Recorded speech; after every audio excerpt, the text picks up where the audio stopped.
On the afternoon of April 3rd, 1985, police in Bedford County, Virginia, receive a frantic call. All right, I'll get a deputy out there, okay? A woman reports she found her friends, Derek and Nancy 𝐻𝐻𝐸, dead. I'd been working some burglaries when I heard the traffic on the radio. They had asked the investigators to respond to Holcomb Rock Road, at which time I still didn't know what we had. When I first walked in, I wasn't necessarily prepared for what I was about to see.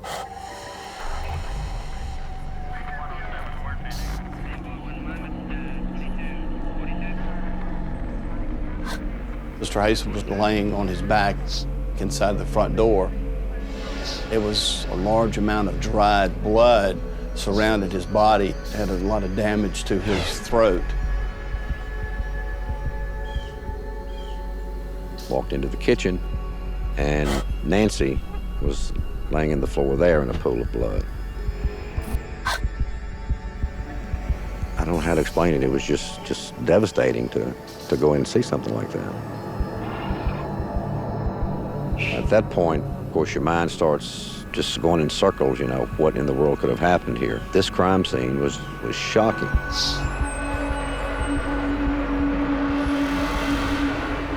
Investigators determined that 72-year-old Derek 𝐻𝐻𝐸 and his wife, 53-year-old Nancy, died of multiple stab wounds and had their throats slashed. Both of them had some defensive wounds on their hands. He, in particular, had wounds on the palm of his hand where he, in fact, must have grabbed the knife blade.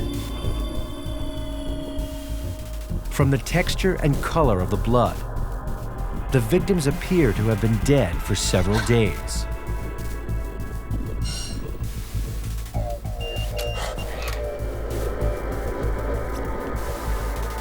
We were able initially to rule out a burglary and/or robbery of the 𝐻𝐻𝐸's house because we did find her pocketbook with money inside of it. There was no sign of forced entry at all from the windows, front door. In the dining room, police note 3 chairs pulled out from the table, but only 2 place settings. It suggests the 𝐻𝐻𝐸's knew their killer and invited him in as they finished dinner. The motive appears to be personal.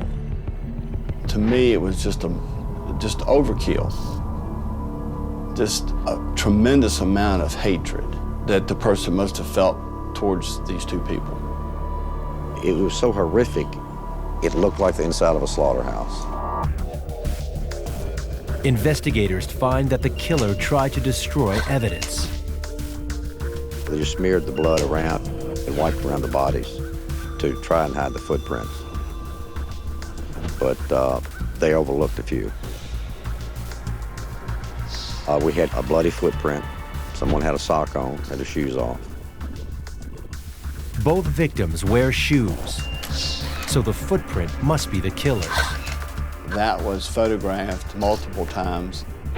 We also sawed the floor up and submitted that to the lab.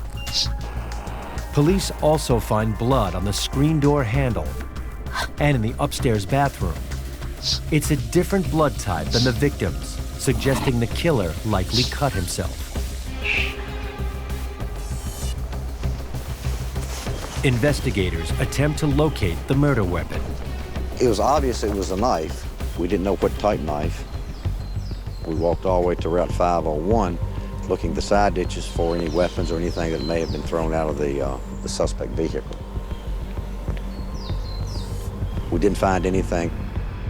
After combing through the house for more than a week, technicians can find no clues to connect to the killer.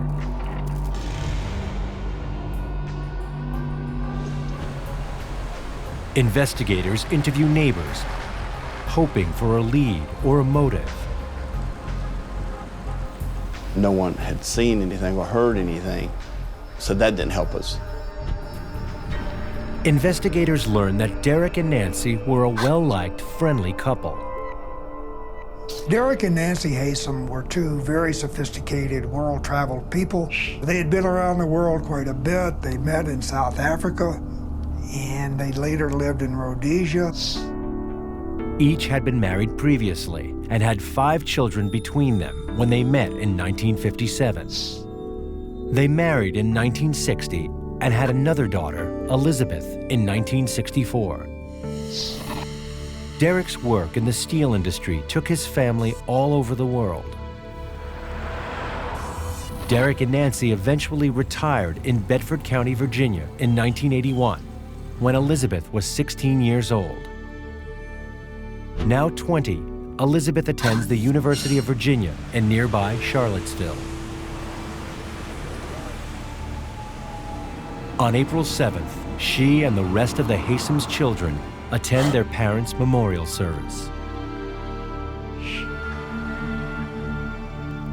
Investigators question them individually about the murder. 4 of the 𝐻𝐈's children live in Canada.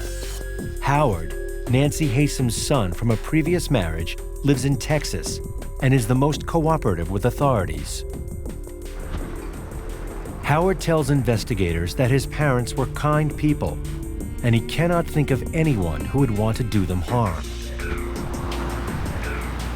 Later that day, the 𝐻𝐈's youngest daughter, Elizabeth, arrives for her interview. Since she lives close by, Reed and Gardner want to establish her whereabouts the weekend her parents were killed.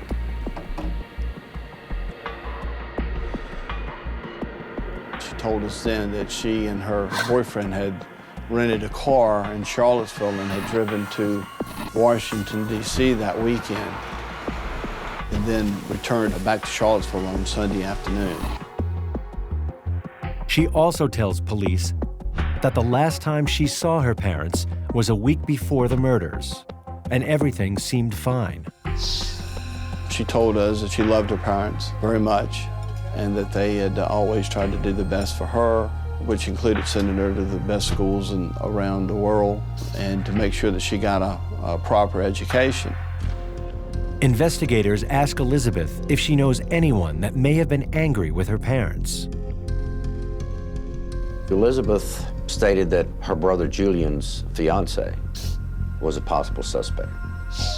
Jane was very upset with Derek and Nancy 𝐻𝐈 because she felt that because of them, her and Julian's relationship broke up.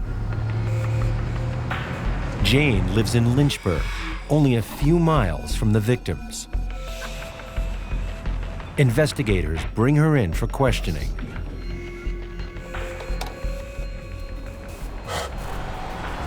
Jane has an alibi for that weekend, but her past raises red flags. We found out that Jane had some emotional problems.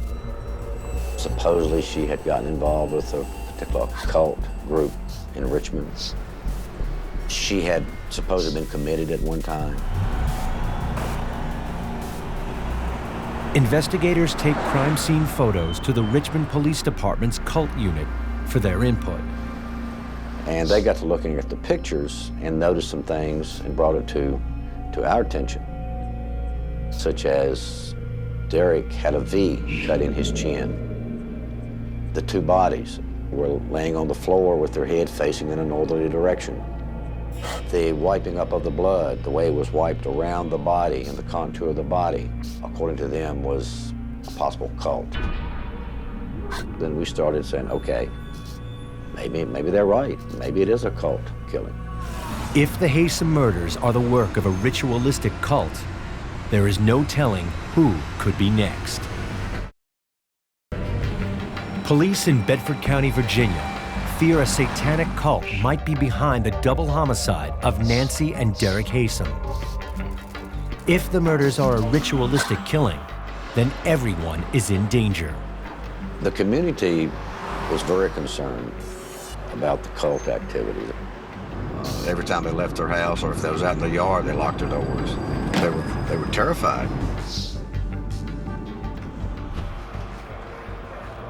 Over the next 3 months, they track every possible lead, but they can't link any cult group to the murders.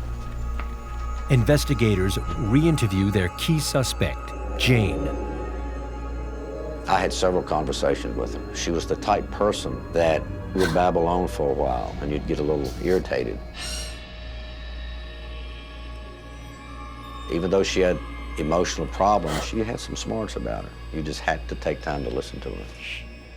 Did he say anything? When she realizes she's the main suspect, she offers to take a polygraph test. Her thing was that she didn't want to be a suspect, and she wanted to prove her innocence. After passing the polygraph, Jane tells authorities who she thinks killed the 𝐖𝐤𝐜𝐵. Jane flat said that Elizabeth did it. That's exactly what she told us.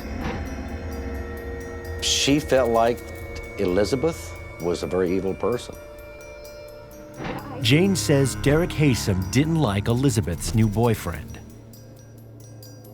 Jane tells us that the night of the memorial service that she was in the kitchen and Elizabeth had walked in, and it was just the two of them in the kitchen. And out of the blue, Elizabeth looks at Jane and says, "I'm the devil and you're the sacrificial lamb."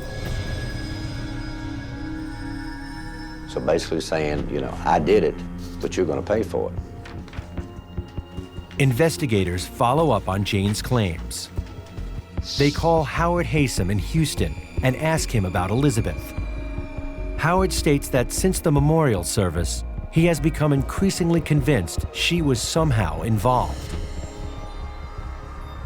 There was a lot of little things Howard noticed, and the biggest thing was the fact of having no emotion. I mean, it's just unreal. Just the normal person, it doesn't happen that way. Howard adds that his stepfather disapproved of Elizabeth's new boyfriend, 𝙤𝙤𝙧𝙀. Authorities decide to take a closer look at Elizabeth 𝐖𝐤𝐜 and 𝙤𝙤𝙀. The youngest 𝐖𝐤𝐜 sibling, Elizabeth spent most of her life living abroad, moving from country to country as her father relocated for work. She was obviously very worldly, very educated, very articulate, had the European accent. She told us about her travels and her parents' travels and the fact that she had attended a boarding school in England. Like Elizabeth, 𝙤𝙤𝙀 spent most of his life overseas, moving to the U.S. when he was 11 years old. Elizabeth and Jens meet at the University of Virginia. Elizabeth is 20 and Jens is 18. They are both freshmen at the university, and they're both very bright, so both are there on scholarships. Jens is a very immature 18-year-old who grew up in a sheltered environment. He's what you would call today a geek. He has virtually no personality. He's not attractive, and he wears thick horn-rimmed glasses. Jens was a loner. His father was a German diplomat. In my opinion, he looked at Elizabeth as someone that he could depend on as far as caring for him. Jens is undeniably attracted to Elizabeth, who's a very beautiful young woman and very sophisticated, and he is puzzled by her interest in him. But what Jens doesn't know is that Elizabeth is an emotional powder keg.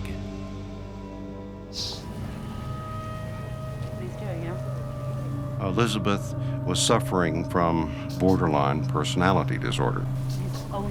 They're very impulsive. They have poor judgment. Their emotions are very erratic and unpredictable and apt to quick changes and very intense changes, particularly around feelings of rage and desperation. The overall picture of her relationship with her family was one of almost total emotional chaos. She had no sense of positive emotional attachment to either parent.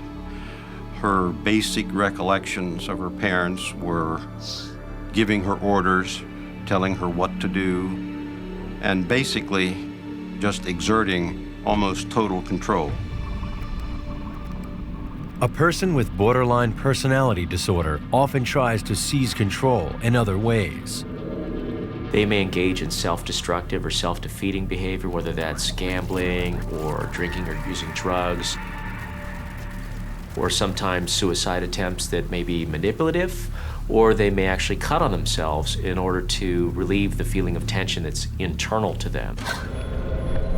Elizabeth's animosity toward her parents stems from a strong sense of abandonment. Elizabeth has always had a rocky relationship with her parents, ever since they sent her away to boarding school.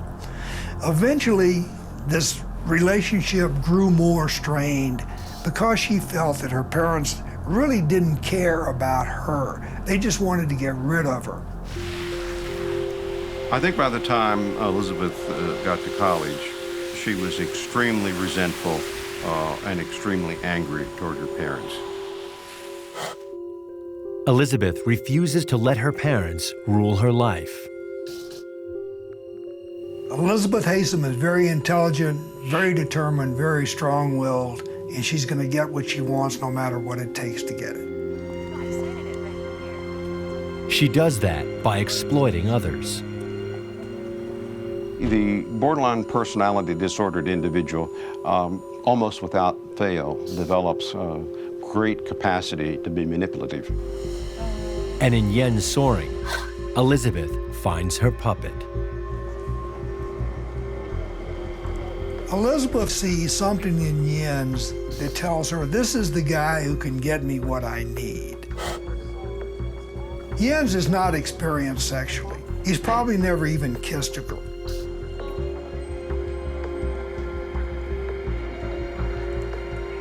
𝐖𝐢𝐜𝐤𝐿 is very attracted to Elizabeth because of the sexuality that she exudes. Elizabeth is more interested in 𝐖𝐢𝐿 on an intellectual basis, but if she has to use sex to get what she wants, she will. By January 1985, Elizabeth and 𝐖𝐢𝐿 are dating seriously. The couple meshed very well. 𝐖𝐢𝐿 was entirely, absolutely in love with Elizabeth, and he would do anything she said. With 𝐖𝐢𝐿 all to herself, Elizabeth continues the manipulation.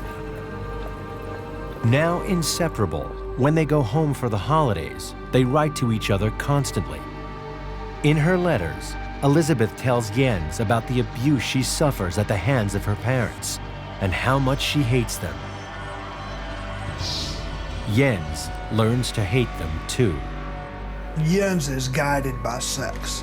In effect, Elizabeth said, I'll give you all the sex you want if you just do what I want you to do. 𝐖𝐢𝐿 was entirely submissive to anything she wanted. Investigators in Bedford County now have to wonder if 𝐖𝐢𝐿 is so completely under Elizabeth's spell that he would even help her commit murder.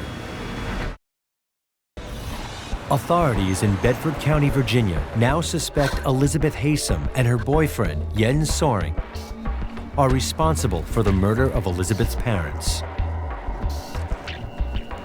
We learned through the investigation that she had experimented with some pretty hard drugs, heroin and whatnot. She would leave home anytime.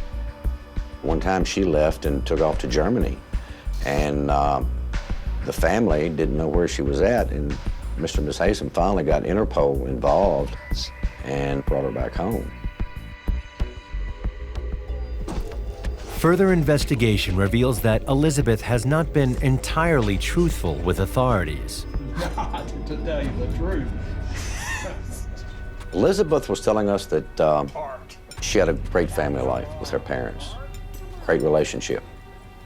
But from talking to some of her friends, we was learning different. She hated her parents. So we were getting two stories there.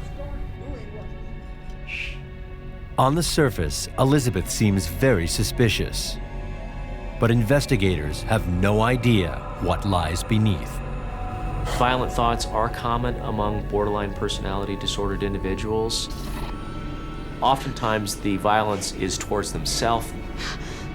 wanting to destroy or injure or maim themselves.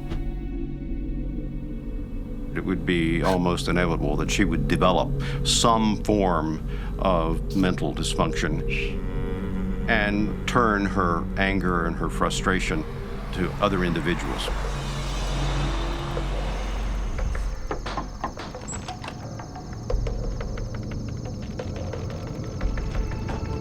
Elizabeth is brilliant, angry, and damaged. But that doesn't make her a murderer. Delving deeper, investigators review Elizabeth's prior statements and test her alibi, the weekend trip she and Jens took to Washington, D.C. We checked with the rental car business in Charlottesville and was able to get the actual rental car agreement. Right off the top, we could see that there was excessive miles on that rental car that weekend. They put 429 extra miles on the vehicle going to D.C. The extra mileage is roughly a round trip from Washington, D.C. to Elizabeth's parents' house. I brought that to her attention. The second time that I spoke with Elizabeth, and that's when she told me that she and he had gotten lost. You don't ride around for 6 and 8 hours lost in Washington, D.C. and not find your way to your destination. It just doesn't happen. I'm no rocket scientist, but I know if I'm lost for 15 to 20 minutes, I'm going to stop and ask somebody, how to get out of here. And they didn't do that. Elizabeth finally admits what the police already know, that she had a rocky relationship with her parents, and they rejected her boyfriend. Mr. 𝐻𝐤𝐶 made it very plain to Jens that he did not want Elizabeth seeing him. He flat told him that Elizabeth was just basically better than he was, too good for him. Elizabeth viewed the rejection of Jens by her parents as essentially yet another rejection. It was just adding more fuel to this ever-mounting fire of discontent, hostility, and anger that was building.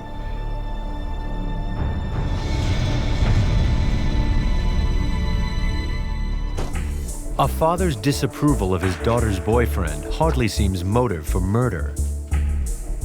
But investigators need to be sure.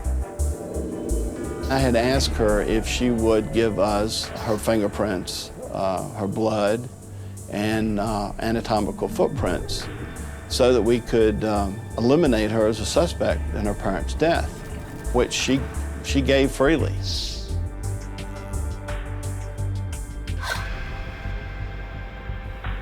The footprints of Elizabeth came back. It didn't match what we had. All right, appreciate it.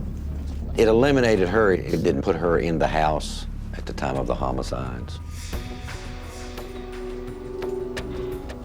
That leaves Jens Soren. Police bring him in for questioning. His demeanor that day was very arrogant. He was very cocky. He gave me the impression that he thought that he was smarter than anybody else. In fact, he told us that he was appalled that we were even considering him or even needed to talk to him. He certainly didn't look like a person who could commit double homicide and butcher 2 people up. But I don't know what a person like that looks like. When Jens refuses to give blood or print samples, investigators turn to a classic ploy. Ricky and I kind of played the good guy, the bad guy. While I was playing the bad cop and basically accusing Jens of murdering the 𝐻𝐻𝐶s because he wouldn't cooperate with us, Chuck kept reassuring him that he said, I know you didn't do it. I know you weren't capable of doing that. Just to prove him wrong, why don't you go ahead and give us your fingerprints? And why don't you cooperate? And then I would say, the reason he won't give it to us is because he did it. But Jens won't take the bait.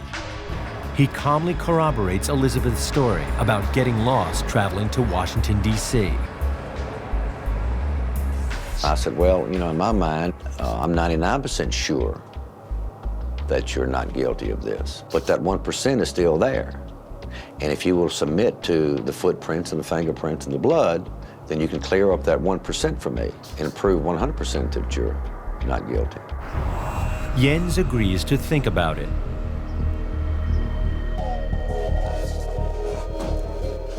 After the interviews, police begin to get a clearer picture of Elizabeth and Jens. They're madly in love with each other. But once you talk to them, you see that Elizabeth is the manipulator and the leader between the two.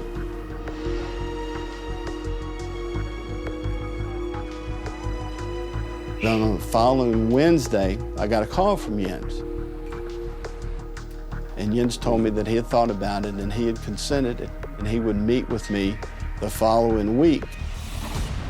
The night before the appointment, investigators receive a frantic call from Elizabeth's brother, Howard. Okay, see you later, bye. And he was saying, I told you they did it. I told you they did it. They've gone. You've let them get away. Elizabeth and Jens have disappeared. Investigators on a double homicide in Virginia hit a major roadblock when their prime suspects go on the run. As much as we want them to make a move somewhere or another to prove the point to us that we was on the right track and they were guilty, I was like, oh gosh, now what do we do?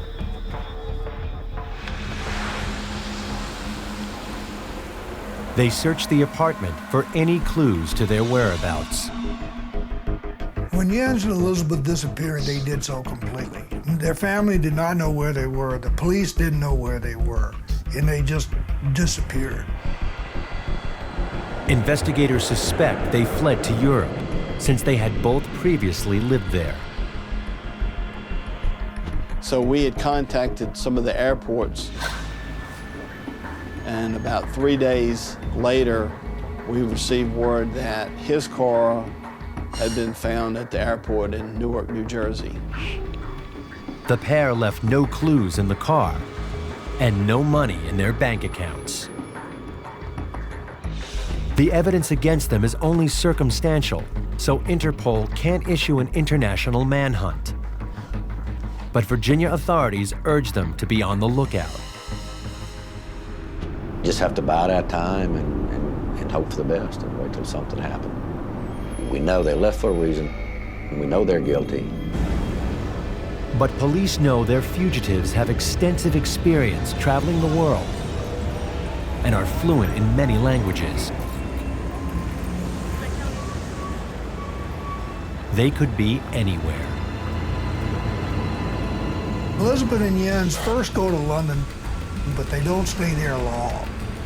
I'm not sure why they move on, but they go to Thailand. They have a little scheme going involving traveler's checks. They go into the underworld to a certain extent, where Jens and Elizabeth have false IDs made. And then, for some reason, they decide to go back to London.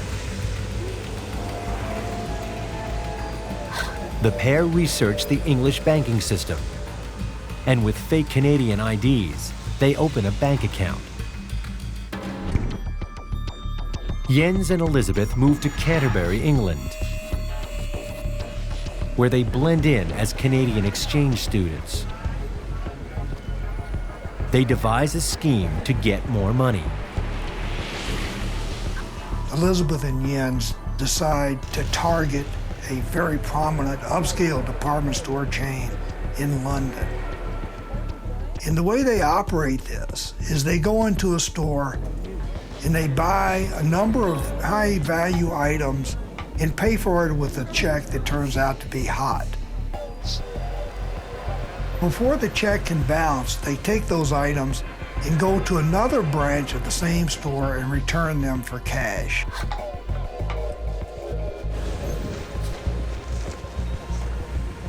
Their plan works for a while. But on April 30th, 1986, they attract the attention of a store clerk. She calls over an off-duty policeman and expresses her suspicion to him, and he follows them around and then decides to take them to a police station. Jens and Elizabeth are anxious to divert the detectives' attention away from them.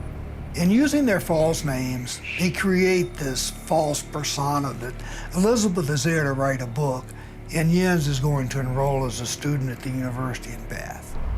But the police are not convinced. Believing they may be involved in other crimes, police threaten to get a warrant to search their flat until Jens gives in and allows them to enter. Since the UK has different privacy laws in the US, they don't have any problem. They just go and start digging in drawers and pulling out stuff from closets. They find several bags of store merchandise with receipts and a description of what the two had worn during the purchases. They uncover a cache of fake IDs, including their true identification, and something far more ominous. They start looking through these papers they have collected, including the diary and the letters they have written to each other, and they see mentions of a murder. But they don't know where the murder occurred, when it occurred, or how they are connected to this. In one letter, Elizabeth tells Jens they could be happy if only her parents were dead. Borderline personality disordered individuals are more prone to harbor rageful fantasies towards other people who have offended them. The police have enough to hold the couple on check fraud while they sort out the mystery of the letters and diaries. Further examination of the correspondence points them in the right direction. They found some letters in their belongings referring to myself and Investigator Gardner. They, in fact, in the letters wrote that we were local yokels and that we didn't know what we were doing and that Reed and I had probably gotten fired.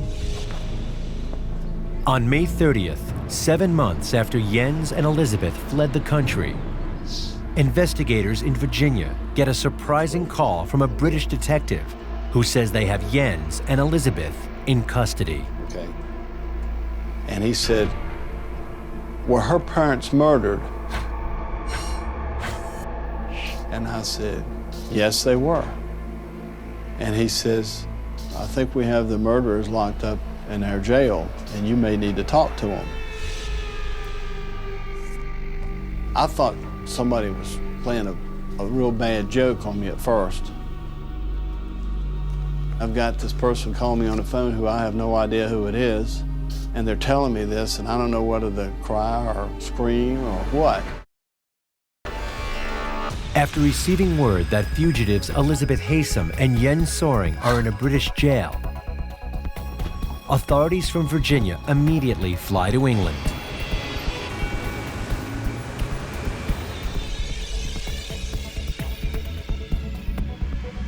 At first, both suspects deny any involvement in the murders. But after 3 days of questioning, on June 8th, Jens is ready to talk. He said that he wanted to tell me what happened, the truth. And he started telling me about them renting the rental car and that they had planned this for a period of time and that he, in fact, had driven back on that Saturday evening.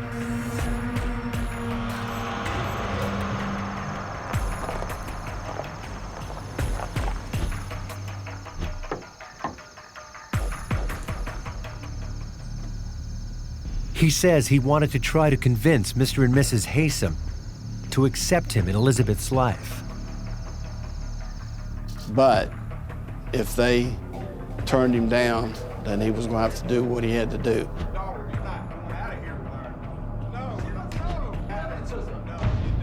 And then Mr. Haysom was adamant that he wasn't good enough for their daughter. do? I tell you, you're getting out of this house now. His words were, I freaked out. You are going out of this house. I'm gonna throw you out. Stop! Oh my God! And he cut Mr. Haysom straight.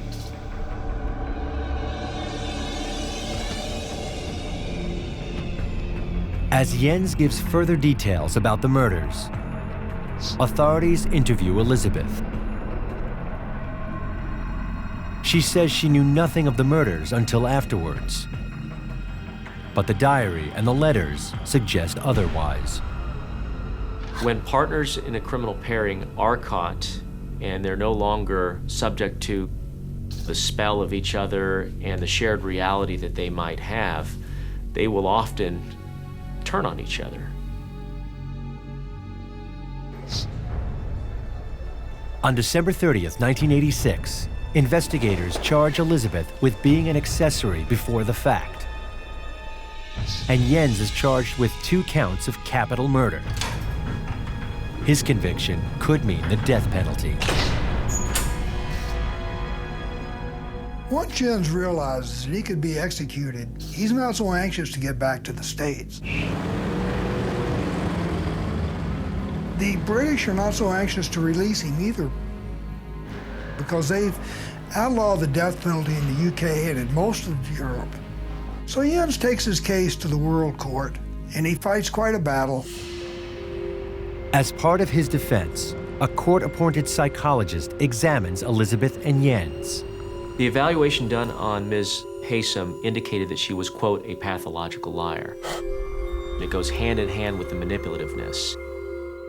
And the target of this manipulation is 𝐤𝐤𝐷 Soaring,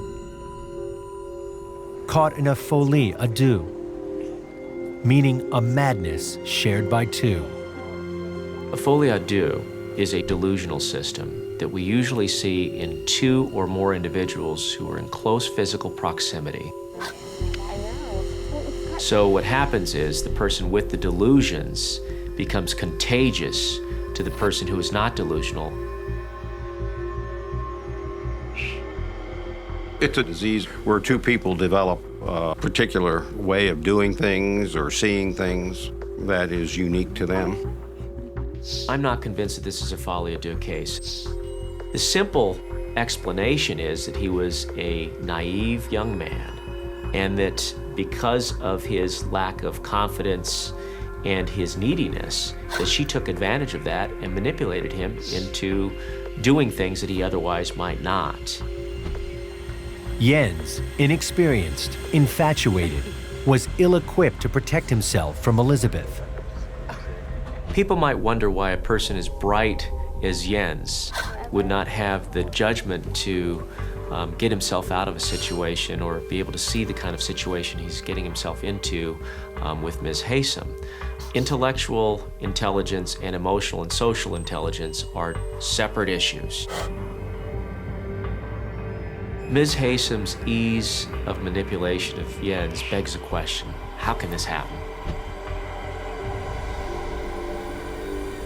At the end of the day, she is a master manipulator. Elizabeth does not fight extradition and returns to the United States on May 8, 1987. She agrees to speak with investigators again before the trial. She says she thought that 𝐤𝐤𝐷 might kill her parents that night, but she didn't think he'd go through with it. She said, yes, it was my idea to murder my parents, but ultimately, he had a 4-hour drive to change his mind. And he decided not to do that. So ultimately, the decision to kill my parents was his. Why did Elizabeth not warn her parents that 𝐤𝐤𝐷 was en route to their home, armed with a knife, fully intending to kill the both of them? She says that after she learned of the murders, she stayed with 𝐤𝐤𝐷 out of loyalty and obligation. The murders, on some level, could have brought them closer together, psychologically speaking, emotionally speaking. Before the murders, her parents absolutely ruled and ran her life. And 𝐖𝐤𝐜𝐤𝐞𝐝 killed him for that. And that night, when he got back, he absolutely took their place because he said, I murdered your parents for you. You owe me now. In October 1987, Elizabeth pleads guilty to 2 counts of accessory before the fact and receives a 90-year sentence in exchange for her testimony against Jens Soering. But it takes 3 years of legal battles to return Jens to the U.S. to face trial. They extradite him, but they say that he cannot be put to death. So he's sent back under the provision that he will not be executed. In June 1990, Jens stands trial in Virginia. The court orders footprint and blood samples to compare against the evidence found at the house. Elizabeth eventually testifies against him. She testified at his trial to the fact that, yeah, she planted the seed, but ultimately it was up to 𝐤𝐜𝐤𝐿. During their trials, they told wildly conflicting tales of what happened that night. Elizabeth said she waited in Washington while 𝐤𝐜𝐤𝐿 went back to Virginia to kill her parents. He says, no, that's not what happened. I stayed in Washington. Elizabeth went back with some of her drug friends, and they killed the 𝐗𝐻𝐿s. That's right. After 4 years of incarceration in Jens claims that he initially took responsibility for the murders in order to protect Elizabeth.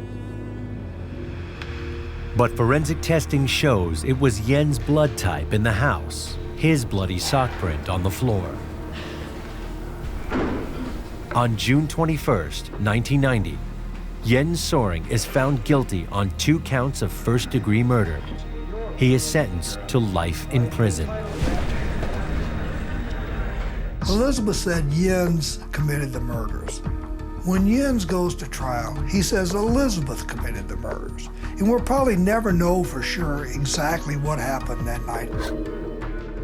At the end of the day, both of them are sitting in prison. Total wasted their lives. Very intelligent people. Just a waste.